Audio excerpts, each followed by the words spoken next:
Without any further ado, it is my humble duty to be calling upon the chief guest of today's ceremony. He is the Prime Minister of the Islamic Republic of Pakistan, Muhammad Shehbaz Sharif. آپ کی بھرپور تالیوں میں خواتین و حضرات وزیر اعظم اسلامی جمہوریہ پاکستان.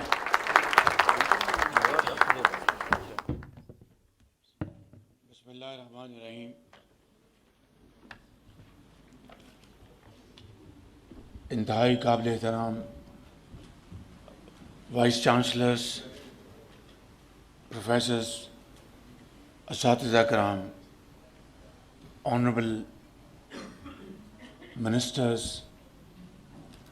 اسپیشل ایڈوائزرز اور اس قوم کے انتہائی ہونہار اور انتہائی ذہین قوم کے بیٹے اور بیٹیاں، مہمانان گرامی، خواتین و حضرات، السلام علیکم. آج میرے لیے یہ بہت خوشی کا دن ہے کہ یہاں پہ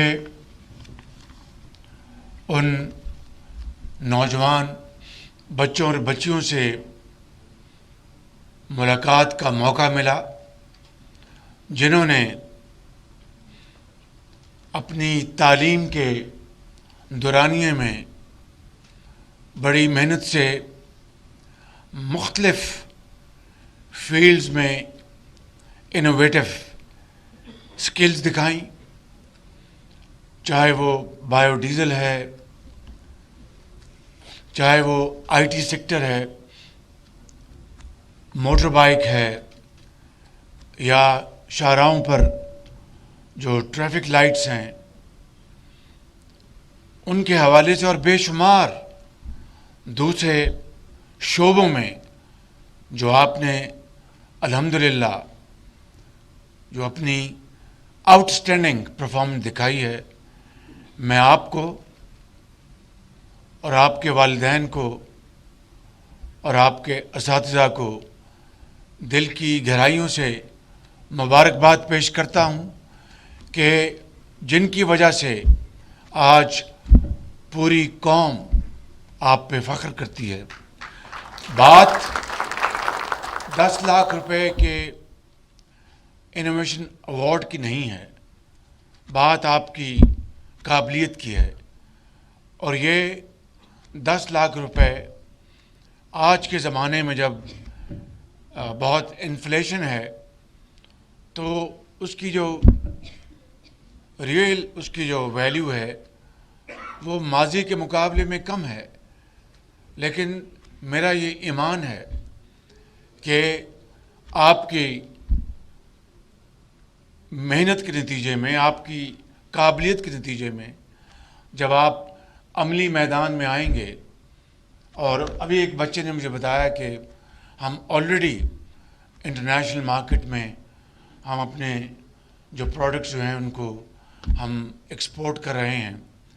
اور بہت مجھے اچھا لگا جب وہ بچہ بڑی اعتماد کے ساتھ یہ بات کر رہا تھا. اسی طریقے سے اور ہمارے ان بیٹوں بیٹیوں نے جو پاکستان کے مختلف علاقوں سے ان کا تعلق ہے، تو میں کہنا یہ چاہتا ہوں کہ پاکستان کا مستقبل جو ہے وہ آپ کے بہت ہونہار ہاتھوں میں وہ انشاءاللہ محفوظ ہے انشاءاللہ تعالی. اس کے لیے ہمیں آپ کے اوپر انویسٹمنٹ کرنی ہوگی اور بے پناہ انویسٹمنٹ کرنی ہوگی، جس کے لیے آپ حقدار ہیں. آپ کا یہ حق ہے. اور وہی قومیں آگے ترقی کرتی ہیں جن کی نوجوان نسل ان کے ہاتھوں میں ایک ہنر ہوتا ہے، جو کہ کسی بھی شعبے میں ان کے ہاتھ میں ڈگری ہوتی ہے، چاہے وہ آئی ٹی ہے، چاہے وہ انفارمیشن ٹیکنالوجی ہے، ایگریکلچر ہے، آٹو موبائل انڈسٹری ہے، ٹیکسٹائل ہے. میں ماضی میں بہت تفصیل میں جائے بغیر یہ کہنا چاہتا ہوں کہ جب میں خادم پنجاب تھا تو ہم نے ایک پروگرام کا آغاز کیا اور وہ تھا پنجاب اسکلز ڈیولپمنٹ کمپنی. یہ پروگرام اس زمانے میں وہ ادارہ ڈیفٹ کہلاتا تھا، آج وہ انٹرنیشنل ڈیولپمنٹ پروگرام کسی اور نام سے ہے برطانیہ میں، اور پنجاب حکومت یہ 50% شیئر ہولڈر تھی. اور یہ جو بلینز آف روپیز جو ہم نے وہاں پر اسپینڈ کیے وہ برک اینڈ مارٹر میں نہیں تھے، بلڈنگیں نہیں بنائیں، مشینری نہیں خریدی، اساتذہ کو وہاں پر نہیں لے کے آئے، کیونکہ بلڈنگ بنانا، مشینری خریدنا اس میں وقت لگتا ہے، اور اس میں اور بھی حکومتیں وہ انڈسٹری نہیں لگاتی. حکومتیں انڈسٹری لگانے کے لیے ایک کیٹلسٹ کا رول ادا کرتی ہیں، زراعت کو بڑھانے کے لیے فیسلٹیٹ کرتی ہیں، وہ ماحول پیدا کرتی ہیں اور اس کے لیے وہ وسائل مہیا کرتی ہیں. تو میں یہ عرض کر رہا تھا کہ وہ ہم نے پنجاب جو اسکل ڈیولپمنٹ کمپنی بنائی، it was not about brick and mortar. وہ ہم نے نوجوان بچوں اور بچیوں کے اوپر ہم نے انویسٹمنٹ کی، اور یہ جنوبی پنجاب سے پروگرام شروع ہوا. ہم نے کیا کیا کہ پاکستان کی پک آف دا پک کمپنیوں کو ہم نے سلیکٹ کیا، چاہے وہ ٹیکسٹائل میں، چاہے وہ ہوٹلئرنگ میں ہے، چاہے وہ آٹو موبائل انڈسٹری میں ہے، یا وہ سلائی کڑھائی میں ہے، یا آئی ٹی میں ہے. ان کو ہم نے پک کیا اور فی اسٹوڈنٹ 10,000 روپے ان کو ہم نے دیا، اور انہوں نے ان کو ٹرین کیا. نہ بلڈنگیں تھیں، نہ مشینری منگوانا پڑی، نہ کوئی کسٹمز میں کوئی پرابلم ہوا، نہ کوئی کرپشن ہوئی. ڈائریکٹ ہم ان کمپنیز کو ہم نے ہائر کیا، اور انہوں نے ہزاروں بچوں اور بچیوں کو ہم نے ان کو ٹرین کیا. اس کے بعد آپ جانتے ہیں کہ لیپ ٹاپس پنجاب میں بھی ہم نے لاکھوں لیپ ٹاپس ہائی اچیورز کو ٹوٹلی آن میرٹ. میں کہہ سکتا ہوں بلا خوف تردید کہ ایک بھی کسی کو بغیر میرٹ کے لیپ ٹاپ نہیں ملا، اور یہ پورے پاکستان میں لاکھوں لیپ ٹاپس تقسیم کیے گئے. چاہے وہ صوبہ پنجاب تھا، ہر صوبے کا ہم نے کوٹا رکھا، اور گلگت بلتستان اور کشمیر میں بھی. اور وہ لیپ ٹاپس جس کے حوالے سے بہت الزامات لگائے گئے اور الزامات کی تیر برسائے گئے، مجھے اس کی پرواہ نہیں تھی، اس لیے کہ میں بچوں کے ہاتھوں میں لیپ ٹاپ تھما رہا تھا، کلاشنکوف نہیں دے رہا تھا. اور اس سے پر آپ جانتے ہیں کہ کووڈ کا زمانہ آیا تو کووڈ کے زمانے میں انہی لیپ ٹاپس نے ان بچوں کو تعلیم کا سلسلہ جاری رکھنے کا موقع مہیا کیا. انہی لیپ ٹاپس نے ان کو سیلف امپلائمنٹ دی، اور انہی لیپ ٹاپس نے ان کی جو ایجوکیشن تھی اس میں تعطل نہ پیدا کیا. اور آج پھر میاں نواز شریف نے اپنے دور میں فیڈرل گورنمنٹ میں لیپ ٹاپس تقسیم کیے. میں سمجھتا ہوں کہ میرا اگر بس چلے تو اس قوم کے ہر ہونہار بچے کے ہاتھ میں لیپ ٹاپ ہونا چاہیے، تاکہ وہ اعلیٰ تعلیم اور بہترین آرٹیکلز اور کتابیں ڈاؤن لوڈ کر کے پڑھ سکے، اور بتائے کہ چین پاکستان کا کس طرح بہترین دوست بنا، اور بتائے کہ کس طرح سعودی عربیہ اور یو اے ای اور قطر پاکستان کے بہت قابل اعتبار دوست ہیں. اور آج میں یہ بات کہنا چاہتا ہوں کہ جبکہ پاکستان کو آج شدید مالی چیلنجز کا مقابلہ ہے کہ ہمیں اس کو فیس کر رہے ہیں، اور انشاءاللہ ہم ضرور اس میں سے نکلیں گے. میرا ایمان ہے قوموں کی زندگیوں میں ایسے موقع آتے ہیں جب مشکلات آتی ہیں، لیکن پوری قوم اگر یکسوئی کے ساتھ فیصلہ کر لے کہ ہم نے اس مشکل سے نکلنا ہے، ارادہ باندھ لے، مصمم ارادہ، تو پھر کوئی پہاڑ، کوئی سمندر، کوئی راستے میں رکاوٹ نہیں رہتی. یہ میرا ایمان ہے. اور آپ بھی آج جو بچے بیٹھے ہیں یہی قوم کو آپ نے بتایا کہ مشکل ترین حالات میں آپ نے کتنی شاندار آپ نے ترقی کی ہے اور اپنے ہاتھوں کو بڑا ہنرمند بنایا ہے. تو میں کہنا چاہتا ہوں کہ اس وقت بھی چین پاکستان کا بھرپور ساتھ دے رہا ہے. آپ نے خبر پرسوں دیکھی ہوگی کہ چائنا نے $1 ارب اور پاکستان کو دے دیا, اسٹیٹ بینک میں آ گیا. میں یہ نہیں چاہوں گا, نہ آپ کو یہ کہہ رہا ہوں کہ ہمیں یعنی قرضے اور لونز ہمیں لینے چاہیے. آج قرضوں کی بھرمار جو 75 سال میں مختلف ادوار میں جو پاکستان کے اوپر آج ایک بہت بڑا بوجھ ہے. قومیں وہی آگے بڑھتی ہیں جو قرضے لے کر ان قرضوں کا بہت پروڈکٹیو استعمال کرتی ہیں, فائدہ حاصل کرتی ہیں, منافع کماتی ہیں اور پھر قرضوں کو اتارتی ہیں اور بے پناہ وہ اپنے اندر ریزروز اور کیش جنریٹ کرتی ہیں. وہ تبھی ہوتا ہے کہ ہنر ہو, قابلیت ہو, محنت ہو, امانت ہو اور دیانت ہو. میں سمجھتا ہوں کہ آج اس مجلس میں میں یہی پیغام دینا چاہتا ہوں کہ ہمیں قرضوں سے جان چھڑانی چاہیے. اور وہ دوست جو پاکستان کے بہت قابل اعتبار دوست ہیں, برے وقت میں انہوں نے ہمیں ہمیشہ پاکستان کا ساتھ دیا, وہ بھی کہتے تو نہیں لیکن آپ چہروں سے جان سکتے ہیں کہ وہ کہتے ہیں کہ آپ نے کب تک قرضے لینے ہیں.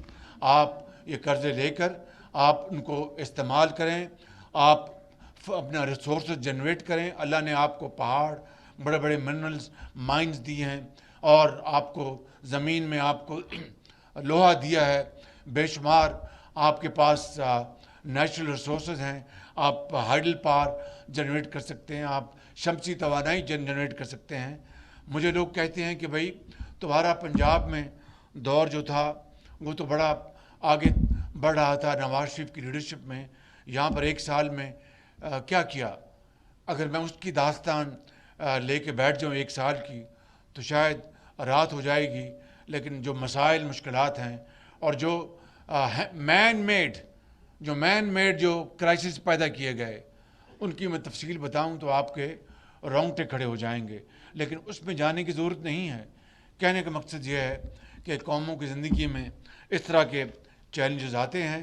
آئیے آج کی اس محفل میں ان نوجوان بچوں کو, ان کی عظمت کو, ان کی محنت کو گواہ بنا کر ہم یہ وعدہ کریں کہ ہم پاکستان کو ان کے ساتھ مل کر ضرور پاکستان کی تقدیر بدلیں گے. اور پاکستان کبھی آئندہ انشاءاللہ وقت آئے گا کہ اس کا ہاتھ اس طرح نہیں ہوگا, اس طرح ہوگا, لیکن یہ زبانی کلامی نہیں ہوگا. یہ تقریروں سے نہیں ہوگا, مرثیے پڑھنے سے, اشعار پڑھنے سے نہیں ہوگا.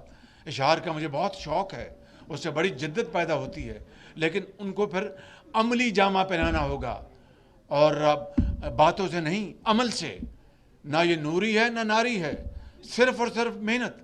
وہ ممالک جو کہ ایتھسٹ ہیں, جہاں پر وہ سیکولر سوسائٹیز ہیں, جو وہاں پر ان کا مذہب, ان کا وہاں پر بہت کم اس کا ذکر ہوتا ہے, وہ اپنی محنت سے بہت آگے چلے گئے. پاکستان کو اللہ تعالیٰ نے قائد اعظم کی عظیم لیڈرشپ میں اور لاکھوں آپ کے بزرگوں اور آپ کے بڑوں کی قربانیوں سے پاکستان مارز وجود میں آیا. 1970 میں, بلکہ 16 دسمبر 1971 کو قائد کا پاکستان 2 لخت ہو گیا. اور آج اس تاریخ کے سب سے بڑے حادثے سے ابھی تک ہم نے سبق حاصل نہیں کیا, لیکن اٹس نیور ٹو لیٹ. میرا اس پہ ایمان ہے. آج بھی اگر ہم جاگ جائیں, اکٹھے ہو جائیں, ایک دوسرے کی ٹانگیں نہ کھینچیں اور الزامات کے تیر نہ برسائیں, اور ایک ایجنڈے کے اوپر, اکنامک ایجنڈا, اس کے اوپر اکٹھے ہو جائیں. کوئی حکومت آئے یا جائے, یہ اکنامک ایجنڈا جو ہے یہ ہمیشہ قائم رہے گا. جس طرح کہ دنیا کے بعض ممالک میں ہے, وہاں پر انتخابات ہوتے ہیں, نئی حکومت آتی ہے, لیکن ان کا ایک جو نیشنل ایجنڈا جو ہوتا ہے وہ تبدیل نہیں ہوتا. ہمیں 3-4 ہمیں آئٹمز کے اوپر, پوائنٹس کے اوپر پوری قوم کو اتفاق کرنا ہوگا اور اس کے اوپر یکسو ہونا ہوگا اور فیصلہ کرنا ہوگا کہ کچھ ہو جائے. یہ ایجنڈا جس میں آپ کی خارجہ پالیسی ہے, جس میں آپ کی اقتصادی پالیسی ہے. اب بتائیے کہ ماضی قریب میں کسی یہاں پہ I'm not here go into any kind of political scoring, point scoring, لیکن کہنا چاہتا ہوں بالکل دل دکھتا ہے کہ چین کے بارے میں بعض لوگوں نے اس طرح کے جملے کہے کسے اور بعض بیجا باتیں کی جس سے چین کا دل دکھا, ناراض ہوا. آج مجھے 1 سال اور وزیر خارجہ بلاول بھٹو ہم سب کو 1 سال ہو گئے ان کو یہ یقین دلاتے ہوئے کہ it was a temporary phase. یہ نہ پہلے کبھی ہوا نہ انشاءاللہ آئندہ کبھی ہوگا. آپ دیکھیے کہ کتنا سخت آپ کو آج چیلنج اس سے واسطہ ہے, لیکن چین سمجھ گیا کہ پاکستان مشکل میں ہے, مجھے پاکستان کا ہاتھ تھامنا ہوگا. اللہ تعالیٰ کا یہ بے پایاں فضل و کرم ہے کہ ایسے دوستوں سے اللہ تعالیٰ نے ملوا دیا, جس میں سعودی عربیہ وہ بھی پاکستان کی مدد کر رہا ہے, UAE پاکستان کی مدد کر رہا ہے, قطر کر رہا ہے. لیکن ہم اپنے جو دوست ہیں, اپنے جو مربی ہیں, ان کے بارے میں ہم دشنام ترازی کریں اور ان کے خلاف ہم جملے کسیں اور الزامات لگائیں, تو یہ اس سے بڑی مسلم کشی کیا ہوگی؟ چین کیا کہے گا کہ میں تو پاکستان کو بغیر کسی شرط کے میں پاکستان کی مدد کرتا رہا, چاہے وہ سی پیک ہے جس میں $30 ارب لگ گئے. آج اگر بجلی کے اندھیرے نہیں ہیں تو اس میں سی پیک کا بہت بڑی کنٹریبیوشن ہے. تو آپ دوستوں کو, اپنے مربیوں کو جنہوں نے برے وقت میں آپ کا ساتھ دیا, ان کو نہ صرف بھلا دیں بلکہ ان کے خلاف کسی اور کو, میں نام نہیں لیتا, ان کو وقتی طور پر خوش کرنے کے لیے اپنے دوست کو بھلا دیں. تو یہ تو اللہ تعالیٰ کو یہ بات پسند نہیں ہے. میں یہ کہنا چاہتا ہوں کہ آئیں مل کر ہم پاکستان کو بنانے کے لیے ایک عزم کریں کہ ہم مل کر پاکستان کا جو کھویا ہوا مقام ہے اس کو ہم دلوائیں گے, مل کر پاکستان کو عظیم بنائیں گے. بخدا میں اس خدائے بزرگ و برتر جس کے قبضے میں ہماری جان ہے, میں آپ کو قسم کھا کے کہتا ہوں کہ اگر ہم سب مل کر یہ فیصلہ کر لیں تو پاکستان بہت جلد نہ صرف عالم اسلام میں بلکہ دنیا میں پاکستان کا مقام بلند ہوگا. آپ کی عزت ہوگی, سبز پاسپورٹ کی عزت ہوگی, سبز ہلالی پرچم کی عزت ہوگی, اور ہمیں باہر اس طرح نہیں جانا جائے گا کہ یہ آگے ہیں مانگنے کے لیے. اللہ تعالیٰ کرے کہ ان نوجوان بچوں کی طفیل, ان کی محنت کی طفیل وہ دن قریب آئے. اور اگر ہم مجھ جیسا آدمی اگر اپنی زندگی میں پاکستان کو ہم نے اس سمت میں ہم نے ڈال دیا تو میں کم سے کم اپنی قبر میں بہت سکون سے ہوں گا. پاکستان پاکستان قائد اعظم. بہت شکریہ آپ کا. اعظم محمد شہباز شریف نے prime minister national innovation awards کے تحت نوجوانوں میں 16 کروڑ روپے تقسیم کرنے کی تقریب سے خطاب کیا ہے. وزیر اعظم کہتے ہیں معاشی چیلنجز موجود ہیں تاہم میرا ایمان ہے ہم اس مشکل سے ضرور نکلیں گے. وزیر اعظم محمد شہباز شریف کہتے ہیں نوجوانوں کے ہاتھ میں قوم کا مستقبل ہے. نوجوان ہر شعبے میں صلاحیتوں کا مظاہرہ کر رہے ہیں اور اپنی کامیابیوں کا لوہا منوا رہے ہیں. نوجوان اپنی محنت اور قابلیت سے پوری دنیا میں پاکستان کا نام بنائیں گے. وزیر اعظم محمد شہباز شریف کہتے ہیں کہ پاکستان کو دستیاب وسائل سے استفادہ کر کے ترقی حاصل کریں گے. وزیر اعظم محمد شہباز شریف نے اس موقع پر دوست ممالک کا بھی شکریہ ادا کیا جنہوں نے مشکل وقت میں پاکستان کا ساتھ دیا. معاشی مشکلات کے حوالے سے وزیر اعظم محمد شہباز شریف کہتے ہیں ہمیں معاشی ایجنڈے کو یکسو ہو کر اس سے نمٹنا ہے اور اسی ایجنڈے کے تحت ہمیں آگے بھی بڑھنا ہے. حکومتیں تبدیل ہوتی رہتی ہیں لیکن معاشی ایجنڈا تبدیل نہیں ہونا چاہیے. پاکستان ٹیلی ویژن نیوز اسٹوڈیو سے اب تک کے لیے اتنا ہی.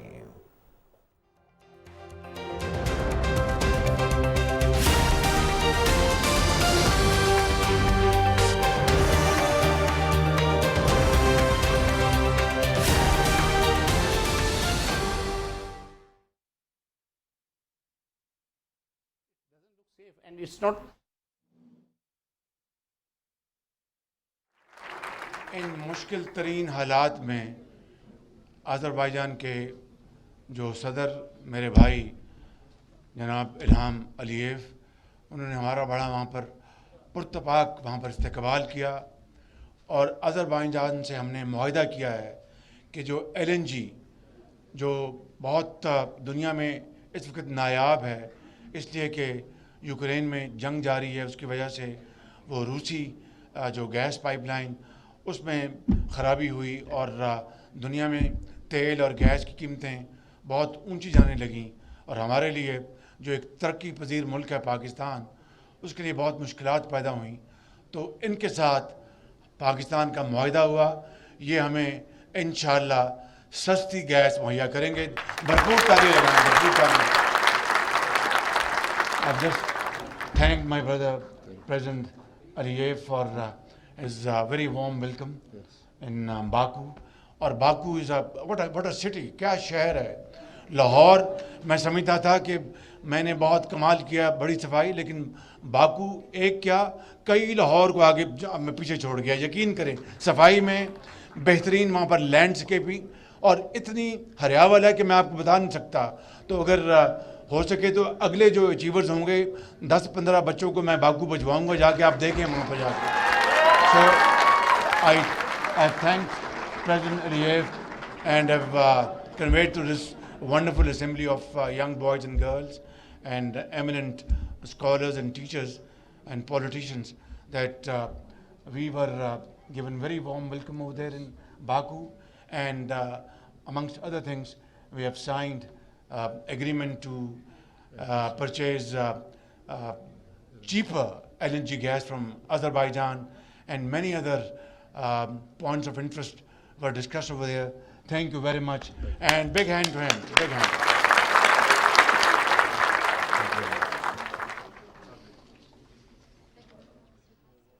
Prime minister national innovation awards کے تحت تقریب، وزیر اعظم محمد شہباز شریف اس تقریب سے خطاب کر رہے تھے، جہاں وزیر اعظم محمد شہباز شریف نے حوصلہ افزائی کی نوجوانوں کی. اسی موقع پر وزیر اعظم محمد شہباز شریف نے آذربائیجان کے سفیر کو اسٹیج پر بلا کر ان کا شکریہ بھی ادا کیا. اپنے دورہ آذربائیجان کے حوالے سے وزیر اعظم محمد شہباز شریف نے مسرت کا اظہار کیا جس طرح سے پرتپاک استقبال کیا گیا. باکو میں وزیر اعظم محمد شہباز شریف اور ان کے وفد کا ساتھ آذربائیجان کی جانب سے پاکستان کو سستی LNG فراہم کرنے کا معاہدہ طے پایا. اس پر پاکستان کی توانائی مشکلات پر قابو پانے کے لیے آذربائیجان کے تعاون پر بھی ان کا شکریہ ادا کیا.